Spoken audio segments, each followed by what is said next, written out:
the terrorists killing people in northeastern part of Nigeria are not from Congo. They are not from Malawi. They are not from Namibia. They are not from Egypt. They are northerners and they are Muslims. The bandits in the northwestern part of Nigeria, they are not from Senegal. They are not from Mali. They are not from Morocco. They are not from Guinea or Guinea-Bissau. They are Fulanis from the northwestern part of Nigeria. So it is for us to solve the problem. It is not for anybody to solve the problem. They are not speaking Chinese, they are speaking Fulani language. They are not speaking Spanish, they are speaking Hausa language. They are not speaking Mandarin, they are speaking Kanuri languages. When will the North sit down and address the whole of these bandits and terrorists are not more than 5,000 people? Colleagues Henry Siraki Dixon, Bayelsa West, and I rise to make a brief contribution to this discussion on a very serious issue. Yesterday, you will recall, Mr. President, that out of concern, I raised this issue with you, and you said this motion was being considered. So I'm happy that the deputy leader has brought this. But let me observe, just as the way Senator Abaribe also touched on that briefly. Please, this is one of the most trying periods that our country is facing. Even in battle times, in war times, it's not easy to lose a brigadier general. It's not easy to lose a brigadier general. Even in battle times, it's not easy to see this mass of communities being displaced, harassed, taken hostage, and people killed in several parts of our country. Our democracy, right before our eyes, is being rubbished.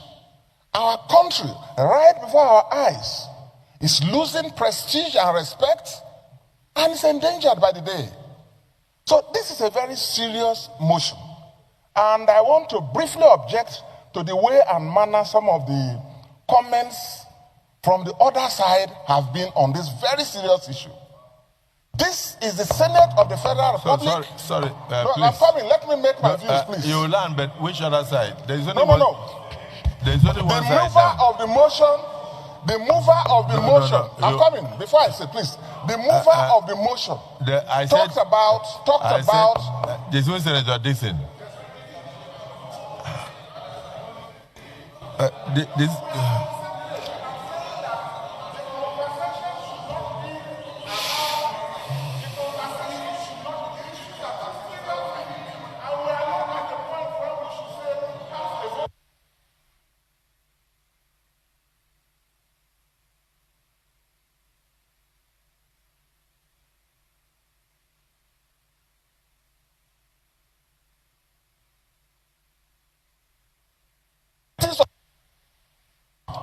But when we are here, please, let's not talk.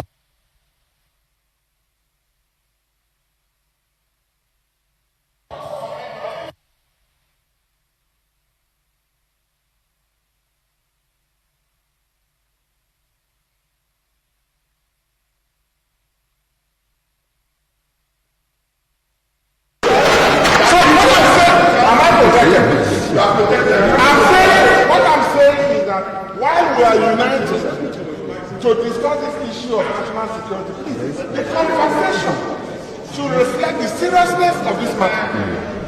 And not as if this Senate is an extension of the presidency that we will come here and comment on a situation like this. Please, I respectfully request that all the prayers that talk about commenting, prayers that Avoid all of that now. What else?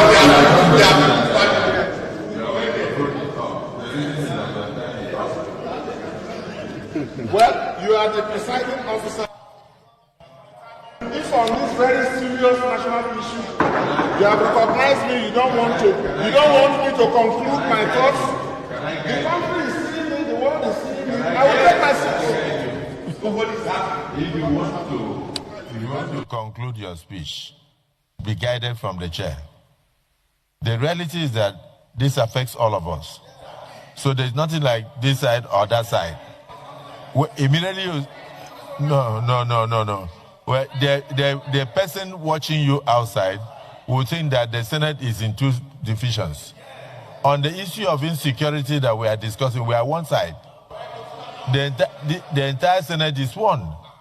So there's nobody here that will come and say that this side is treating the issue with levity, this side. And if you say we should not commend the president, it simply means you should tell the president to sleep. When a man has canceled his international trips and stayed back to face the issue, what you are seeing is an attack on Nigeria by our enemies. And it's even as I'm speaking with you now, I understand that yesterday, in the same community or so, that they went there and then abducted a pregnant woman with the 11 others yesterday night. You don't know when it will come to your village. So there's nothing like this side and that side. We are all Nigerians, and we are all concerned with what is going on. So I would prefer that we concentrate on solutions. And what we are saying is that we must rise to the occasion. This country cannot bow to despair. Neither can we bow to fear. People are perpetrating this. They are human beings. Senator Garba, maybe you may wish. The writer, George Orwell, made a very profound statement, which I will quote. He says that in times of universal deceit, telling the truth becomes a revolutionary act. We are being told every day to be patriotic. We are being told here that we shouldn't say anything against. We are being told that, oh, you shouldn't talk about the past. You should focus on the present. Yet, on this floor, rather than focus on what we are supposed to talk about, we go back to say, oh, during 2015, oh, the Chibok girls happened, and oh, we are now rescuing people. People were not rescued at that time.